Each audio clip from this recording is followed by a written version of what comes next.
जो डिसऑर्डर आज आपण स्टडी करतोय दॅट डिसऑर्डर इज फिनिलकीटोन्युरिया. आता प्रोटीन तयार करण्यासाठी जे 20 अमिनो ऍसिड्स पाहिजे त्याच्यापैकी एक अमिनो ऍसिड आहे कुठलं? फिनिलॅलॅनिन. The first point we have considered what is phenylketonuria, the condition in which there is excess secretion of amino acid phenylalanine through the urine. It's called as phenylketonuria. अशी condition की ज्या condition मध्ये युरिनच्या माध्यमातून excessive क्वांटिटीमध्ये amino ऍसिडचं excretion होते. फिनिलॅलॅनिन amino ऍसिडचं कोणाच्या माध्यमातून? युरिनच्या माध्यमातून. त्या कंडिशनला आपण काय म्हणतोय? फिनिलकीटोन्युरिया असं म्हणतोय. ओके. त्याच्यानंतर नेक्स्ट पॉइंट आपण कन्सिडर केला. आता हा जो डिसऑर्डर आहे फिनिलकीटोन्युरिया, दिस इज कोणत्या टाईपचा आहे बघा? ऑटोझोमल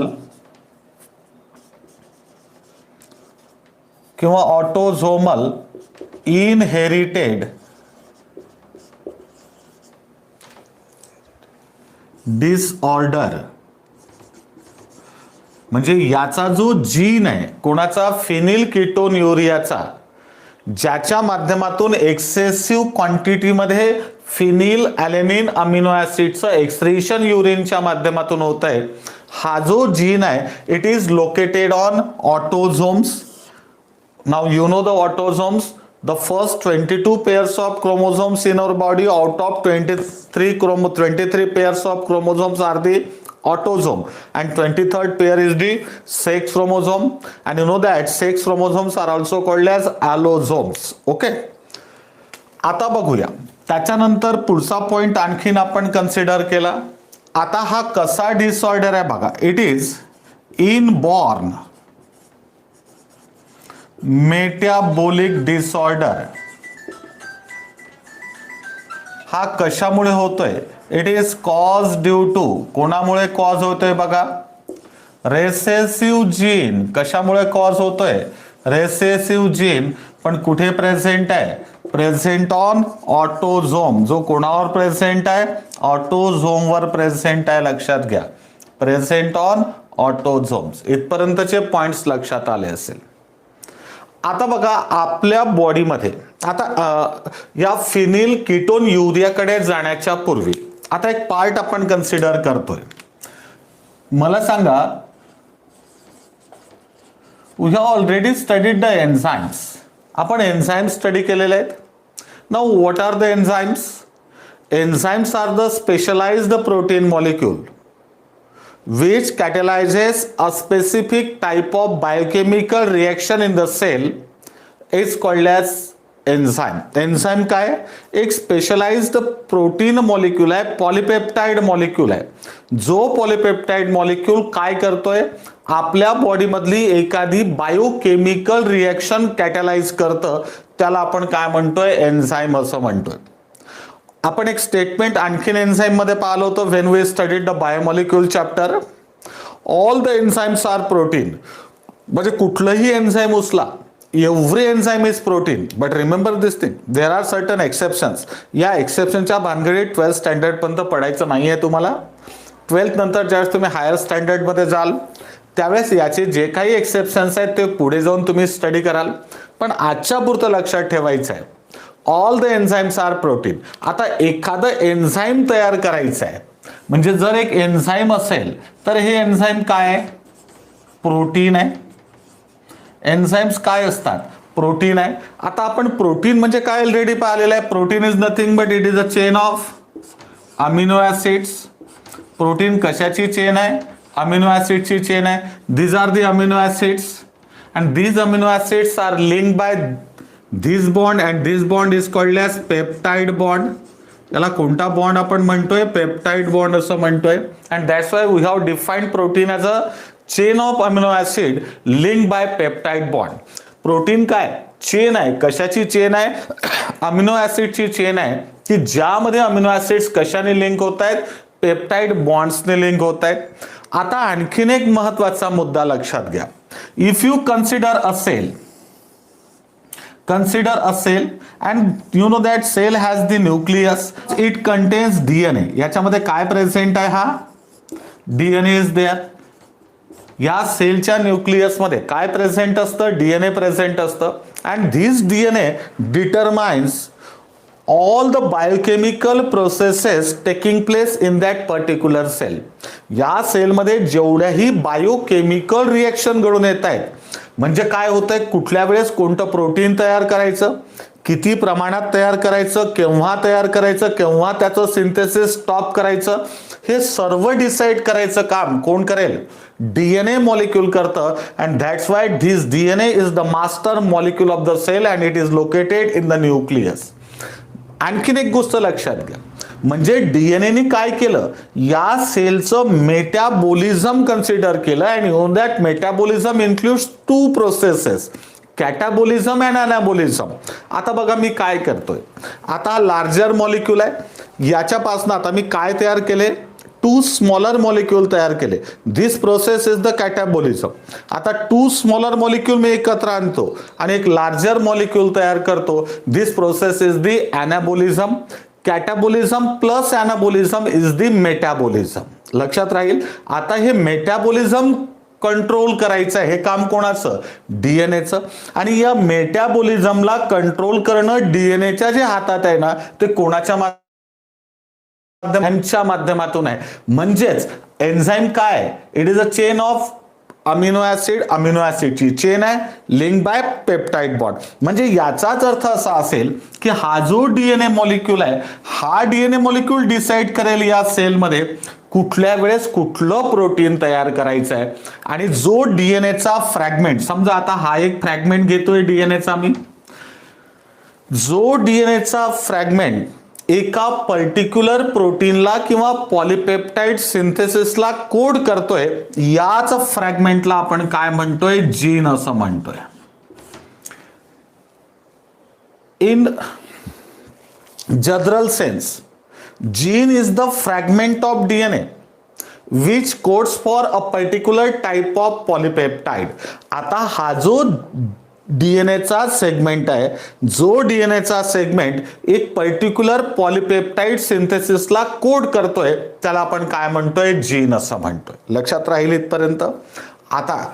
आता एक पॉलिपेप्टाइड तयार होतं, एक एन्झाईम तयार होतं, म्हणजे या एन्झाईमचा काय प्रेझेंट असेल? हा जीन प्रेझेंट असेल. तर लक्षात ठेवायचं आहे. आता एक एन्झाईम असतं, त्या एन्झाईमचं नाव मी लिहितो या ठिकाणी, फिनिल ॲलॅनिन हायड्रॉक्झिलेज. कोणत्या एन्झाईमचं नाव लिहिलं मी? नाव लक्षात ठेवा, फिनिल ॲलॅनिन हायड्रॉक्झिलेज. कुठलं एन्झाईम म्हणतोय मी? I am talking about the enzyme phenylalanine hydroxylase. आता हे एन्झाईम आहे, कुठलं एन्झाईम? Phenylalanine hydroxylase. आता हे जे एन्झाईम आहे फिनिल ॲलॅनिन हायड्रॉक्झिलेज, आता एक गोष्ट लक्षात घ्या, एन्झाईम तयार होतं म्हणजे याचा काय असेल? जीन असेल. आणि हा जीन कशामध्ये प्रेझेंट असेल? डीएनए मध्ये प्रेझेंट. आपण काय कन्सिडर करतोय आता? Normal gene. हा नॉर्मल जीन कसा असतो बघा? डॉमिनंट असतो. म्हणजे जे एन्झाईम आपल्या सेलमध्ये फॉर्म होईल, कुठलं? फिनिल ॲलॅनिन हायड्रॉक्झिलेज, याचा जो जीन आहे, हा जीन कसा आहे? डॉमिनंट जीन आहे. आणि बघा, फिनिल ॲलॅनिन तयार न करणं डिफेक्टिव्ह जीन असं म्हणू. हा जो डिफेक्टिव्ह जीन आहे, हा जीन कसा आहे? रेसेसिव्ह जीन आहे. लक्षात घ्या, हा जीन कसा असतो? रेसेसिव्ह जीन आहे. आता हा जो जीन रेसेसिव्ह जीन आहे, हा जर रेसेसिव्ह जीन प्रेझेंट असेल तर आपल्याला काय होतं? फिनिल कीटोन्युरिया प्रेझेंट होतं. आता रेसेसिव्हचं एक्सप्रेशन लागत असेल तर दोन्ही सेटमध्ये आपल्याला काय लागेल? रेसेसिव्ह जीन लागेल. जर एका सेटमध्ये म्हणजे एका पॅरेंटकडनं, आपल्यामध्ये किती सेट्स येत आहेत क्रोमोझोमचे? 2 सेट्स. एक मेल पॅरेंटकडनं, एक फिमेल पॅरेंटकडनं. आता मेल पॅरेंटकडनं नॉर्मल जीन आला, तो कसा आहे? डॉमिनंट. आणि एका पॅरेंटकडनं आपल्याकडे डिफेक्टिव्ह जीन आला. आता काय झालं? आपल्या बॉडीमध्ये दोन्ही जीन प्रेझेंट आहे. एका सेटमध्ये नॉर्मल जीन आहे आणि दुसऱ्या याच्यामध्ये डिफेक्टिव्ह जीन आहे. तर मला सांगा, आपल्यामध्ये एक्सप्रेशन कोणाचं भेटेल? नॉर्मलचं भेटेल की डिफेक्टिव्हचं भेटेल? नॉर्मलचं भेटेल. का नॉर्मलचं भेटेल? कारण नॉर्मलचा जीन कसा आहे? डॉमिनंट जीन आहे आणि रेसेसिव्हचा जीन कसा आहे, सॉरी डिफेक्टिव्हचा जीन कसा आहे, रेसेसिव्ह आहे. ओके, एवढं लक्षात राहील. आता पुढे जायचं आहे. आता हे जे एन्झाईम आहे फिनिल ॲलॅनिन हायड्रॉक्झिलेज एन्झाईम काय करतं. This enzyme converts the amino acid phenylalanine च कन्व्हर्शन एका दुसऱ्या अमिनो ॲसिड मध्ये होतंय and that amino acid is called as tyrosine. कोणता अमिनो ॲसिड म्हणतोय मी, टायरोसिन. आपल्या बॉडीमध्ये कोणता अमिनो ॲसिड तयार करायचा आहे, टायरोसिन जर तयार करायचं असेल तर ते कोणापासून तयार केल्या जाईल, फिनिल ॲलॅनिन पासनं टायरोसिन तयार केल्या जाईल. आणि हे tyrosine is very useful for our body, not only for the formation of protein molecule but for the formation of important hormones. लक्षात घ्या, हे जे अमिनो ॲसिड आहे कोणतं, टायरोसिन, हे तर प्रोटीन सिंथेसिस मध्ये तर पार्टिसिपेट करेलच. प्रोटीन तयार करायचे आहे, पॉलिपेप्टाइड तयार करायचं आहे, कोणतं अमिनो ॲसिड लागेल, टायरोसिन अमिनो ॲसिड लागेलच. पण त्याच्या सोबतच इथे एक ग्लँड असतं, जी थायरॉइड ग्लँड आहे ना, this thyroid gland secrete a hormone called thyroxine. कोणता हार्मोन सिक्रेट करताय, thyroxine. And this thyroxine is derived from this tyrosine amino acid. म्हणजे आपल्याला जर थायरॉक्सिन अमायनो ॲसिड पाहिजे, सॉरी हार्मोन पाहिजे असेल तर ते कोणापासून डिराइव्ह होत आहे, टायरोसिन पासून डिराइव्ह होत आहे. कोणत्या अमिनो ॲसिड पासून डिराइव्ह होतोय, टायरोसिन. लक्षात घ्या. आणि आता हे जे कन्व्हर्शन आहे फिनिल ॲलॅनिनचं कन्व्हर्शन टायरोसिन मध्ये करणं, it is the function of an enzyme called phenyl alanine